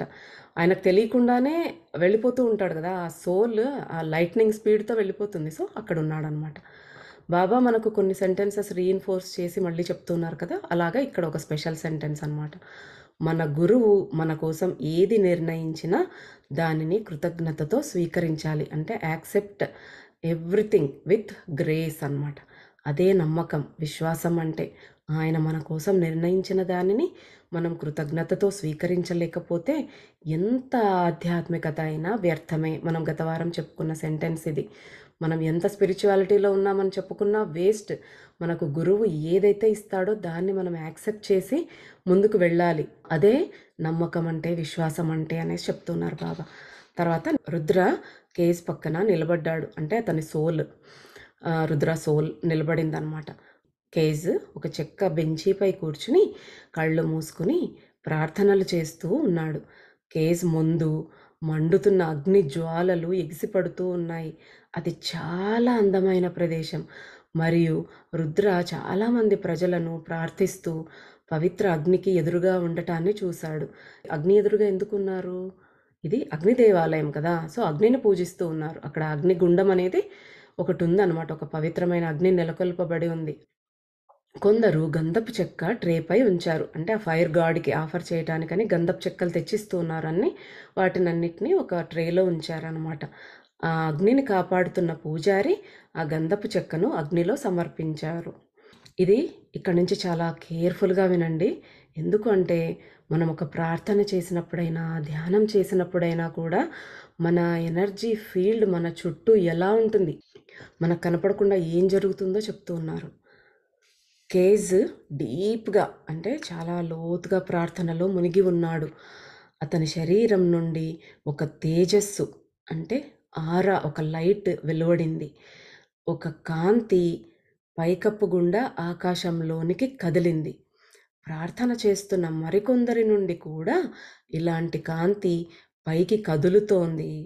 అంటే వాళ్ళు బాగా డీప్‌గా ప్రే చేస్తూ ఉన్న వాళ్ళ శరీరాల్లో నుంచి ఒక తేజస్సు బయటకొచ్చి ఇలా పైనుంచి ఆకాశంలోనికి వెళ్తోందనమాట. అలాగే చాలామంది కేజ్ ఎస్పెషల్లీ ఆయన చాలా నిండైన మనసుతో ప్రార్థిస్తాడు కాబట్టి అతనిలో నుంచి కూడా ఆ కాంతి వెలువడుతోందనమాట. ఈ ప్రజల నుండి వెలువడే కాంతిని రుద్ర గమనించాడు. కానీ కొందరి నుండి ఎలాంటి కాంతి వెలువడలేదు. కొందరి తేజస్సులు చీకటితో నిండి ఉన్నాయి. ఆ చీకటి వారి శరీరాలలో ఉన్న చీకటి భావాలైన కోపము, భయము, ద్వేషము, నిరాశ, డిప్రెషన్ వంటి భావోద్వేగాల వల్ల వచ్చింది. మనం ఒక వ్యక్తిని చూస్తే వాళ్ళ మనసుల్లో ఎలా ఉంది అనేది తెలుసుకోలేం. కానీ ఆరా చూడగలిగే వాళ్ళకి తెలుస్తుందనమాట. ఆ వ్యక్తిలో ఎలాంటి భావాలున్నాయి? అతను ప్యూర్‌గా ఉన్నాడా? లేదా ఎప్పుడు కోపం, ద్వేషము, ఈ డిప్రెషన్ ఇలాంటి అసూయ లాంటి భావాలతో బరువుగా చేసుకొని వాళ్ళ మనసులంతా చీకటి ఆవరించి అంటే మేకవన్నె పులి అంటారు కదా! అలాగా పైకి మంచిగా కనపడుతూ ఉన్న వాళ్ళ మనసుల్లో మాత్రం చాలా చీకటిగా ఉంది. అందుకే వాళ్ళ చుట్టూ ఆరా కూడా చాలా చీకటిగా ఉందంట. ఆ భావోద్వేగాల వల్లనే వాళ్ళకి ఆ చీకటి అనేది వచ్చింది వాళ్ళ తేజస్సులో. కానీ ప్రార్థనలో ఉన్న వారిలో కొందరు గాఢమైన భక్తితో ప్రార్థించారు. వారి శరీరాల నుండి కాంతి పైకి ప్రసరించింది. కొందరు లోతైన ప్రార్థనలో మునిగి ఉన్నారు. కొందరు అప్పుడప్పుడు నిజాయితీగా ప్రార్థించే వారి శరీరాలు కాంతిని వెలువరించి ఆ తరువాత ఆ కాంతి మందగించి మళ్ళీ పైకి కదిలేది. కొంతమందేమో చాలా గాఢమైన ప్రార్థనలో ఉన్నారు. వాళ్ళ నుంచి కాంతి వెలువడి ఆకాశంలోనికి వెళ్తోంది. కొంతమందికి చీకటిగా ఉంది. మరికొంతమంది ఎలా ఉన్నారు? కాసేపు మంచిగా ధ్యాన స్థితిలో ఉంటున్నారు. అప్పుడు వాళ్ళలోంచి కాంతి చక్కగా వెలువడుతోంది. మళ్ళీ కాసేపేమో ఆ ఇన్వాల్వ్‌మెంట్ లేకుండా డిస్ట్రాక్ట్ అయిపోతున్నారు. ఆ ఫోకస్ లేకుండా. అప్పుడు మళ్ళీ చీకటొచ్చేస్తుందనమాట. విషపూరితం చేసుకుంటూ ఉన్నాం మన మనసులని ఇలాంటి భావాలతో. ఆ భావాలు ఎక్కడ ప్రతిఫలిస్తాయి? మన ఆరాలో ప్రతిఫలిస్తాయి ఆ రంగులన్నీ కూడా. సో, మనం మన మనసులని ఇలాంటి భావాలతో విషపూరితం చేసుకోకుండా మనం ఉండాలి అనేది ఇక్కడ మెయిన్. అది కేవలం మన ఆరాని డల్ చేయడమే కాదు, అదొక బరువుగా ఉండిపోయి, మనం చనిపోయినప్పుడు మనతో పాటు ఆ బరువునంతా తీసుకెళ్ళి తర్వాత కూడా తిప్పలు పడుతూ ఉంటాం. మళ్ళీ ఆ బరువునంతా మోసుకొనొస్తామనమాట. వీపు మీద ఒక పెద్ద మూట మోసుకొని తిరుగుతున్నట్టుగా ఉంటుందనమాట. రుద్ర వివిధ ఆత్మ శరీరాలు అంటే స్పిరిట్ బాడీస్ ఎన్నో ఆత్మలు డివైన్ బీయింగ్ అంటే మంచి దేవతా ఆత్మలు వీళ్ళంతా కూడా వచ్చేది చూస్తూ ఉన్నాడనమాట. ప్రార్థనలో ఉన్న వారిని ముఖ్యంగా లోతైన ఏకాగ్రతతో ప్రార్థిస్తూ ఉన్న వారిని హీల్ చేస్తూ ఉన్నాడు. నయం చేస్తూ ఉన్నట్టుగా గమనించాడు. చూడండి. మంచిగా ప్రార్థన చేసే వాళ్ళ దగ్గర దేవదూతలు అంటే ఈళ్ళు అంటే డివైన్ సోల్స్ ఉన్నత స్థితిలో ఉన్న ఆత్మస్వరూపులు వచ్చి వాళ్ళకి స్వస్థత చేకూరుస్తూ ఉన్నారు. వాళ్ళని నయం చేస్తూ ఉన్నారనమాట. అది రుద్రాకు కనపడుతోంది. మర్త్యులైన పురుషులు మరియు స్త్రీలు ఆశ్రయం కోరుతూ మరియు కృతజ్ఞతలు అర్పిస్తూ ఉండగా ఆధ్యాత్మిక ప్రపంచం అందంగా స్పందిస్తున్న దృశ్యం అద్భుతంగా ఉంది. మర్త్యులైన వాళ్ళంటే ఈ మోర్టల్ పీపుల్ మనము అంటే మనం ఇమ్మోర్టల్స్ కాదు. మోర్టల్స్ అంటే చావు ఉంది మనకి, చనిపోతాము. సో ఈ మనుషులు ప్రార్థిస్తూ ఉన్నప్పుడు వాళ్ళని ఆశ్రయం కోరుతూ భగవంతుణ్ణి ప్రార్థిస్తూ ఉన్నప్పుడు ఈ స్పిరిచువల్ వరల్డ్ అంతా కదిలి వచ్చి వీళ్ళ ప్రార్థనలకి రెస్పాండ్ అవ్వడము చూస్తూ ఉంటే అదొక పెద్ద అద్భుతమైన దృశ్యంలాగా ఉందన్నమాట. ఆత్మలు రావడము మనకు కనపడదు మనం పూజ చేస్తున్నప్పుడు. కానీ రుద్ర ఆత్మగా ఉన్నాడు కాబట్టి ఆయనకు కనపడుతోంది అక్కడ ఏం జరుగుతోంది ఒకరు ప్రార్థన చేస్తూ ఉన్నప్పుడు అనేది. తరచుగా యువకులు మరియు వృద్ధులు, పురుషులు మరియు స్త్రీలు వారి ఆత్మలు చింతాక్రాంతంగా లేదా కోపంతో లేదా నిరాశతో నిండి ప్రవేశించేవారు. వారు కొంతసేపు కూర్చొని ప్రార్థించేవారు. ప్రతి వ్యక్తి ప్రార్థించినప్పుడు నెమ్మదిగా చీకటి తగ్గిపోవడం ప్రారంభమయ్యేది. ప్రార్థనా తీవ్రత ఆధారంగా వారి ఆత్మలు శుద్ధి చేయబడి, పోషించబడి మరియు శక్తివంతం చేయబడేవి. చూడండి వాళ్ళు కొంతమంది అంటే ఎవరైనా కావచ్చు, వాళ్ళు స్త్రీలైనా, వృద్ధులైనా, పురుషులైనా ఎంతోమంది వాళ్ళు చాలా దిగులుతో, చింతాక్రాంతంగా ఉండి వాళ్ళు ఆలయంలోకి ప్రవేశించి వాళ్ళు కాసేపు ప్రార్థించిన తరువాత కాసేపటికి వాళ్ళల్లో చీకటి అంటే తగ్గిపోయి, ఆ దిగులుగా ఉన్నప్పుడు మన ఆరా చీకటిగా ఉంటుంది, మన తేజస్సు. అది తగ్గిపోయి వాళ్ళ ఆత్మలు శుద్ధి చేయబడి శక్తివంతం చేయబడేవి. ఎందుకు అంటే వీళ్ళున్నారు కదా! డివైన్ బీయింగ్స్ ఉన్నారు. బాబా లాంటి వాళ్ళు, గురువులు వీళ్ళంతా వచ్చి మంచిగా ప్రార్థన చేసిన వారిలోకి శక్తిని ప్రవేశపెట్టి వారిని ఎనర్జైజ్ చేస్తూ ఉన్నారనమాట. చూడండి ఎంత మనము గుళ్ళకి వెళ్తాము, ఏదో హడావిడిగా ఏదో 4 ప్రదక్షిణాలు చేసేసి గబగబా గబా అన్నీ ఆ మూర్తిని, ఈ మూర్తిని చూసి ఒక దండం పెట్టేసి అలా వచ్చి ఇంకా ఎవరు ఏ చీర కట్టుకున్నారు, ఎవరేం చేస్తున్నారు, ఎవరెలా రెడీ అయ్యారు, అవి ఇవి చూసుకుంటూ ఉంటాం. మనం భగవంతుడి మీద ధ్యాస పెట్టం ఎక్కువసేపు. కాసేపు మనము టెంపుల్‌కి వెళ్ళినప్పుడు కూర్చుని బుద్ధిగా ఒక్క నిమిషమైనా మనస్ఫూర్తిగా ఆ పరమాత్ముడిని మనం ధ్యానిస్తే మన దగ్గరికి వాళ్ళు వచ్చి మనలోకి ఎనర్జీ ఇస్తారు అనేది బాబా మనకి ఏం జరుగుతుంది మనం ప్రార్థనల్లో ఉన్నప్పుడు అనేది ఎంత చక్కగా చూపిస్తూ ఉన్నారు చూడండి. మార్గదర్శకులు మరియు రక్షక దేవదూతలు ప్రత్యక్షమై వారి ఆరాలను ప్రార్థనలో ఉన్న వారితో విలీనం చేసేవారు. అంటే ఇప్పుడు మన స్పిరిట్ గైడ్స్, తర్వాత మనల్ని ప్రొటెక్ట్ చేసే ఏంజెల్స్ ఉంటారు కదా, గార్డియన్ ఏంజెల్స్, వీళ్ళంతా కూడా అక్కడ వచ్చి వాళ్ళ యొక్క ఆరాని ఈ ప్రార్థిస్తూ ఉన్న వాళ్ళ ఆరాతో కలిపారనమాట. అంటే ఆ డివైన్ ఆరాతో కలిసినప్పుడు వాళ్ళ యొక్క డివైన్ ఫీలింగ్స్ మనలో కలుగుతాయి. మనలో కూడా ఆ శక్తి అనేది వస్తుందనమాట. మనం అంతకుముందు వారాల్లో తెలుసుకున్నాం. బాబా ఆరాలోకి ప్రవేశించిన తర్వాత రుద్ర బాబాకు లోకం ఎలా కనపడుతుందో ఇతనికి అలా కనపడడం ప్రారంభమైంది. ఆ ప్రేమ అవన్నీ అనుభూతి చెందుతూ ఉన్నాడు. ఇక్కడ అదే చెప్తున్నారా, ఏంజెల్స్ మన మన దగ్గర ప్రతి ఒక్కరి దగ్గర గార్డియన్ ఏంజెల్స్ ఉంటారు. మనకి స్పిరిట్ గైడ్స్ ఉంటారు. వాళ్ళు మన ప్రార్థన వల్ల వచ్చి వాళ్ళ ఆరాతో మన ఆరాని కలుపుతూ ఉన్నారు. అంటే ఎంత ఎనర్జీ వచ్చేస్తుంది చూడండి అలా మనకి. అంతేకాదు చనిపోయిన బంధువులు మరియు ప్రియమైన వారు వచ్చి తమ ప్రియమైన వారిని కౌగిలించుకునేవారు. మనకి ఇవన్నీ కనపడవు. స్పెషల్ పండగలనో అదనో ఇదనో వెళ్తూ ఉంటాం టెంపుల్‌కి. డీప్‌గా ధ్యానం చేసి మనకు మనం కాస్త ఇలాగ టైం ఇచ్చుకుంటే మనకు కూడా ఈ అద్భుతాలన్నీ జరుగుతాయి. ఆ దేవదూతలు వాళ్ళే కాదట. మన పూర్వీకులుంటారు. మన తాతలో, తండ్రులో ఎవరో చనిపోయిన వారు, ఆ ఆత్మలు అంటే వారి ఆత్మలు కూడా వచ్చి వారి ప్రియమైన వాళ్ళని, వాళ్ళ పిల్లల్ని కానీ అలాగా వాళ్ళు కౌగిలించుకునేవారంట. అంటే చూడండి మన నాయనమ్మలో, అమ్మమ్మలో మనం డీప్‌గా ప్రార్థనలో ఉన్నప్పుడు మన దగ్గరికి వచ్చి మనల్ని పట్టుకుంటారనమాట. ఆ ప్రేమ పంచుతారనమాట మనకింకా వాళ్ళు వెళ్ళిపోయాక కూడా. నెమ్మదిగా వ్యక్తి యొక్క ప్రార్థనా తీవ్రత మరియు పవిత్రత ఆధారంగా తేజస్సు విస్తరించడం ప్రారంభమయ్యేది. అప్పుడు ఆ కాంతి పైకి కదలడం ప్రారంభమయ్యేది.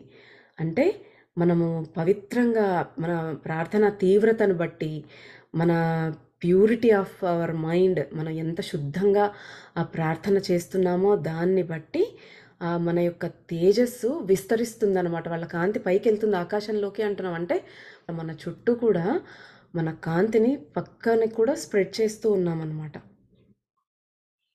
భూమి మరియు ఆకాశం నుండి శక్తులు ఆరాలోనికి ప్రవేశించి వ్యక్తికి భూమి లేదా మూల శక్తిని మరియు పైనుండి ఆకాశ లేదా కిరీట శక్తిని ఇచ్చేవి. ఇది అద్భుతమైన విషయం.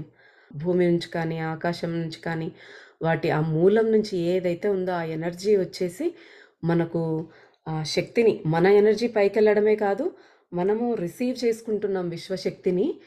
మనలోనికి ఈ బ్రహ్మరంధ్రం గుండా సుషుమ్నా మార్గం ద్వారా మనము ఆ శక్తిని రిసీవ్ చేసుకోగలుగుతున్నాం.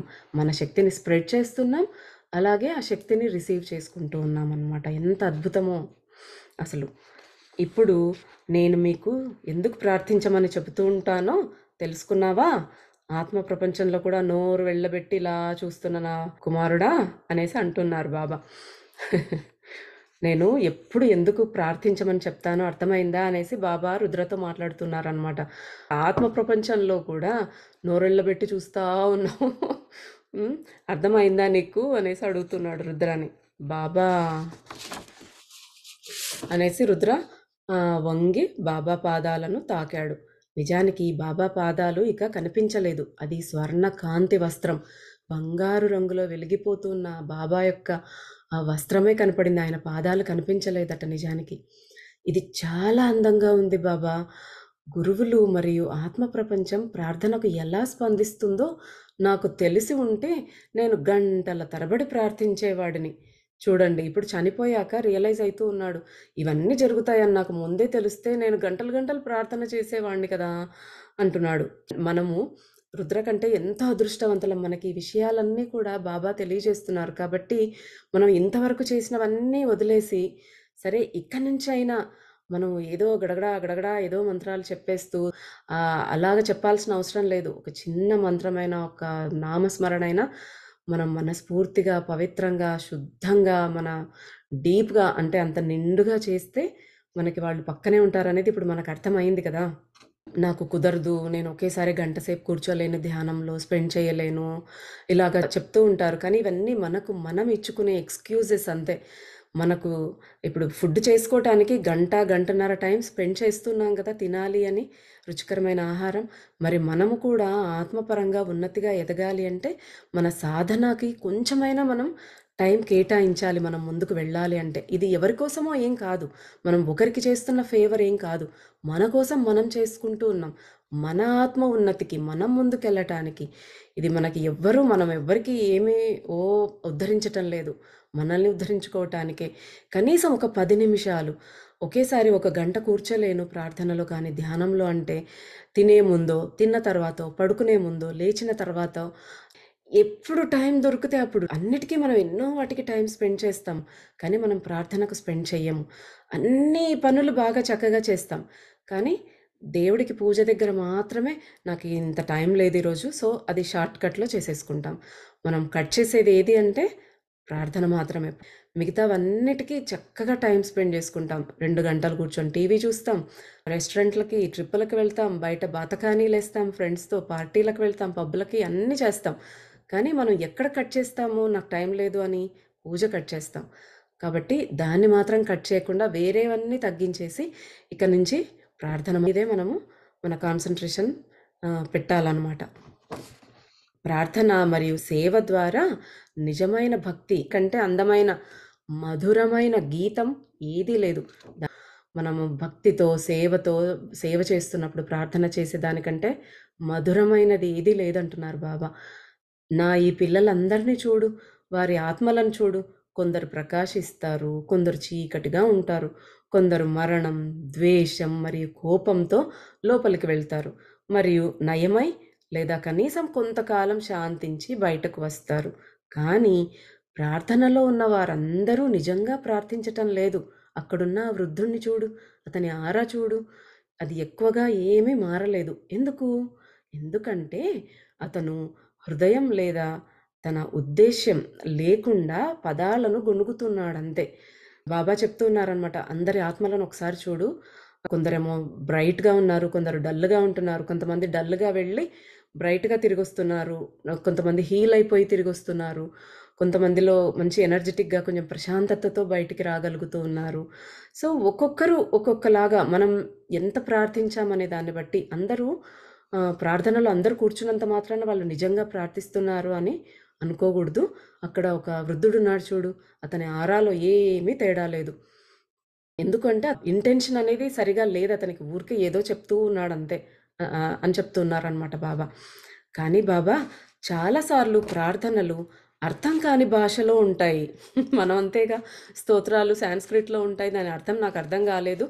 అర్థం కానిది చదవటం కంటే వదిలేయటం మేలు అని నేను చాలా మందిని విన్నాను చదవకుండా ఉండటం. కానీ మన సంస్కృత పదాలకున్న పవర్ ఏంటంటే అది మీకు అర్థం అవ్వని, అవ్వకపోని ఆ భాష దైవ భాష.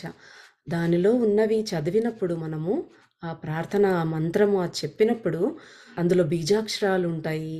కాబట్టి ఆ మంత్రాన్ని మనం ఉచ్చరించినప్పుడు, ఆ నామాన్ని ఉచ్చరించినప్పుడు, మనకి అది తెలిసినా, తెలియకపోయినా, మనకర్థమైనా కాకపోయినా, దాని పవరనేది ఉంటుంది. అంటే ఆ పవర్ మనలోకి వస్తుందనమాట.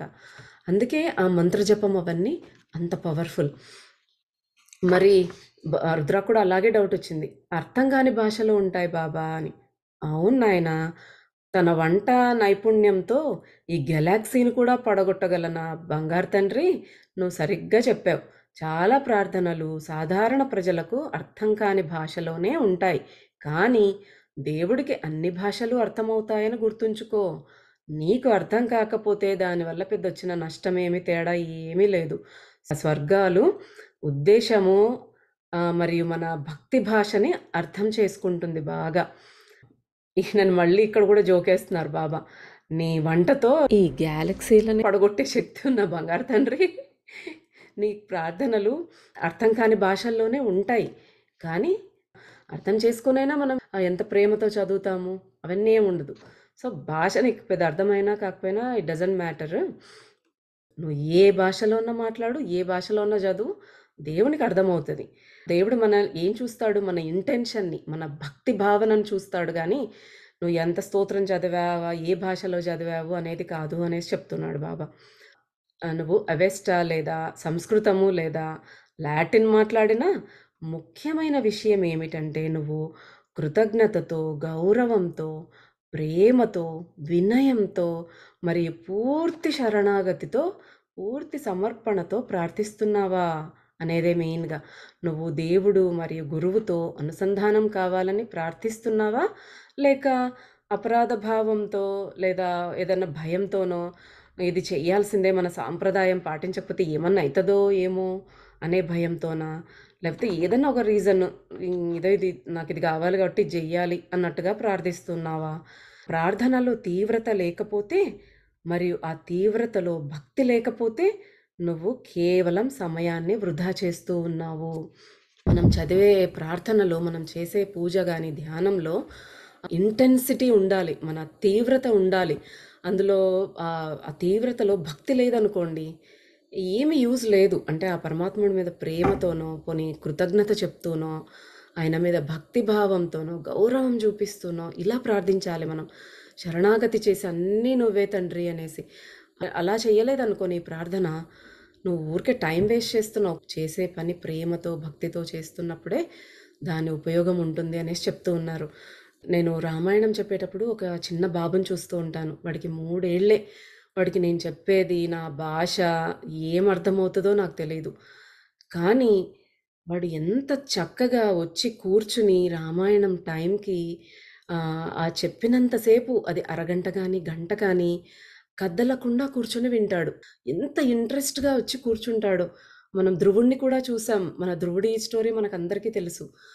తన తండ్రి తొడ మీద కూర్చోవడం కోసం తన పినతల్లి, తన సవతి తల్లి కూర్చొనివ్వకపోతే తన తండ్రి మీద వాడిని ఆయన తన తల్లి దగ్గరికి వెళ్లి నేను నాన్న మీద కూర్చోవాలంటే ఏం చెయ్యాలి అని అడిగినప్పుడు అంత చిన్న పిల్లవాడిని 4 ఏళ్ల పిల్లవాడిని నువ్వు భగవంతుడి కోసం తపస్సు చెయ్యి అనేసి పంపిస్తుంది. అది ఏంటి ఏమీ కూడా తెలియకుండా ఆ పిల్లవాడు అలా వెళ్ళిపోతాడు. ఎందుకంటే అంత తీవ్రత ఉంది. ఆయన తన తండ్రి మీద కూర్చోవాలి అనే ఆ భావము ఆయనకంత ఇష్టముంది. దానికోసం తపస్సు అంటే అంత చిన్న పిల్లవాడు ఏం తపస్సు చేస్తాడు? ఏమి తెలియకుండా అలా వెళ్ళిపోతాడు.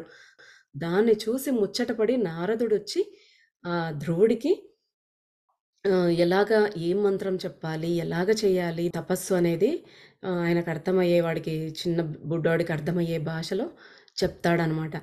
చిన్న పిల్లలు ఆకలేస్తే ఏడుస్తారు. చీకటైతే భయమేస్తుందని అమ్మ కావాలని వెతుక్కునే ఆ పిల్లవాడు ఎంత తీవ్రంగా తపస్సు చేస్తాడంటే, ఆ నారాయణుడు కూడా ఇంక రాకుండా ఉండలేకపోతాడు. వచ్చేస్తాడు. మనము ఎంత ఆర్తితో ప్రార్థిస్తే ఆ భగవంతుడు వెంటనే మన దగ్గరకొచ్చేస్తాడు, మన పక్కనే ఉంటాడు అనేదానికి మనము గజేంద్ర మోక్షంలో కూడా చూస్తూ ఉంటాం. ఆ ఏనుగు తన బలంతో ఎంతసేపో ట్రై చేస్తుంది. ముసలి పట్టేసుకొనున్నప్పుడు తన కాలుని విడిపించుకోవాలని శతవిధాలా ప్రయత్నిస్తుంది. తను గజరాజని, అందరికన్నా బలమెక్కువ అని తన గొప్పతో చాలా రకాలుగా ప్రయత్నిస్తుంది. కానీ ఇంకా లావొక్కింతయు లాభం లేదు, ధైర్యం విలోలంబయ్యే అనేసి, నా వల్ల కాదు, ఇంక నేనేమి చేయలేను, నీకు పూర్తి శరణాగతి చేస్తున్నాను, నువ్వే వచ్చి కాపాడాలి, నువ్వు తప్ప నాకు దిక్కు లేదు, శరణ్యం లేదు అని ఎప్పుడైతే ఆ గజరాజు ఆర్తితో పిలుస్తాడో, ఆయన అసలు లక్ష్మీదేవితో కలిసి ఆట ఆడుకుంటూ కూర్చొని ఉన్న విష్ణుమూర్తి తన వస్త్రం సరిగ్గా ఉందా లేదా కూడా చూసుకోకుండా ఆ పైపంచ జారిపోతున్నా కూడా పరిగెత్తుకొని గజరాజును రక్షించడానికి వచ్చేస్తాడు. అంటే ఆ భక్తి వాళ్ళని అలా లాగేస్తుందనమాట, మనలో ఉన్న భక్తి. ఆ గజరాజు అలా పిలిచేసరికి అసలు చూసుకున్నాడా ఆయన? చెప్తారు పోతన గారు మనకు భాగవతంలో, సిరికింజప్పడు శంఖచక్ర యుగములు చేదోయి సంధింపడు అని. అంటే ఎంత పరుగున వచ్చేస్తాడంటే ఆ భక్తుణ్ణి కాపాడటానికి లక్ష్మీదేవికి చెప్పలేదు, శంఖచక్రాలు ధరించలేదు, ఆయన వస్త్రాలు సరిగా ఉన్నాయో లేదో చూసుకోవడం లేదు, గరుడు నేను తీసుకెళ్తాను అన్నట్టు పిలుస్తూ ఉన్నా పట్టించుకోడు. విష్ణువు పరిగెత్తి వెళ్ళిపోతూ ఉంటాడు, నా భక్తుడు పిలుస్తూ ఉన్నాడు అని. ఆమె కూడా ఆయన వెంట పరిగెత్తుతుందనమాట. అంటే అంత ఆర్తితో మనం ప్రార్థించినప్పుడు, అంతే ఆర్తితో, అంతకన్నా ఎక్కువ ఆర్తితో ఆ భగవంతుడు మన వైపు పరుగెత్తుకొని వచ్చేసి మనల్ని చూసుకుంటాడు, కాపాడుతాడు. అందుకే బాబా ఎప్పుడు చెప్పేది, నాకు కావాల్సింది మీ ప్రేమ, శరణాగతి మాత్రమే, నాకు ఇంకా ఏమీ అవసరం లేదు, నా నుంచి మీరు ప్రేమనే ఎక్స్పెక్ట్ చేయాలి, నాకు పూర్తి సమర్పణ భావంతో, ప్రేమతోనే మీ ప్రార్థనలు కృతజ్ఞతతో కానీ ఇలాగా ఉండాలి అనేసి బాబా మనకి ఎంత అద్భుతమైన విషయాలు చెప్తున్నారు చూడండి. మనం ఊరికే ప్రార్థనలు చేస్తూ ఉంటాం, గుళ్ళకి వెళ్తూ ఉంటాం, కానీ యాన్సెస్టర్స్ కానీ, మనకు దేవదూతలు కానీ, ఆ భగవంతుడే, ఆ బాబా కానీ మన పక్కనే వచ్చి నిలబడి ఉంటారు, మనల్ని చూస్తూ మనకి ఎనర్జీ పాస్ చేస్తూ ఉంటారు, మనల్ని కాపాడుతూ ఉంటారని మనం అసలు ఎప్పుడు తెలుసుకోము. అది ఇక్కడ బాబా మనకి అవన్నీ మనకు తెలియదు కాబట్టి చెప్తూ ఉన్నాడు. కనీసం ఇప్పుడైనా మనకు మిగిలిన జీవితకాలమైనా మనము అలాగ ప్రార్థించినప్పుడు ఆ భగవంతుడిని ఎప్పుడు మన పక్కనే, మనలోనే ఉంచుకుంటాము. ఆయన ఆరాలో ఎప్పుడూ మిళితమై ఉన్నప్పుడు మనలో కూడా భగవత్ లక్షణాలు, మనలోనే ఆ భగవంతుడు ఉన్నప్పుడు మనమే భగవంతుడిగా మారతాము. అహం బ్రహ్మాస్మి అనేది మనం నిజం చేసుకోగలుగుతాము. ఉద్ధరేదాత్మనాత్మానం అని ఆ కృష్ణుడు చెప్పినట్టుగా మనల్ని మనమే ఈ విధంగా ఉద్ధరించుకుందాం. ఈ బాబా చెప్పినవన్నీ ఎంత సింపుల్ వేస్లో, ఎన్ని ఎగ్జాంపుల్స్ పెట్టి, ఎంతమంది స్టోరీస్ పెట్టి మనకి ఎంత చక్కగా వివరిస్తున్నారో, ఆయనకి నిజంగా ఎంత కృతజ్ఞత తెలియజేసినా కూడా తక్కువే. సో మనం కూడా ఇక నుంచైనా మన ప్రార్థన బాబా చెప్పినట్టుగా ఉండేలా చేసుకుందాం. ఇది ఎంత చెప్పినా తరగని గనిలాగా ఉంది, ఇలా వస్తూనే ఉంది, ధార అందిస్తూనే ఉన్నారు బాబా. మనము దోసిళ్లతో కాకుండా బిందెలు బిందెలు పట్టుకుందాం, ట్యాంకులు ట్యాంకులు నింపుకుందాం ఆయన జ్ఞానధారని. సరేనా? వచ్చే గురువారం మళ్ళీ కలుద్దాం. అంతవరకు సెలవు. స్వస్తి.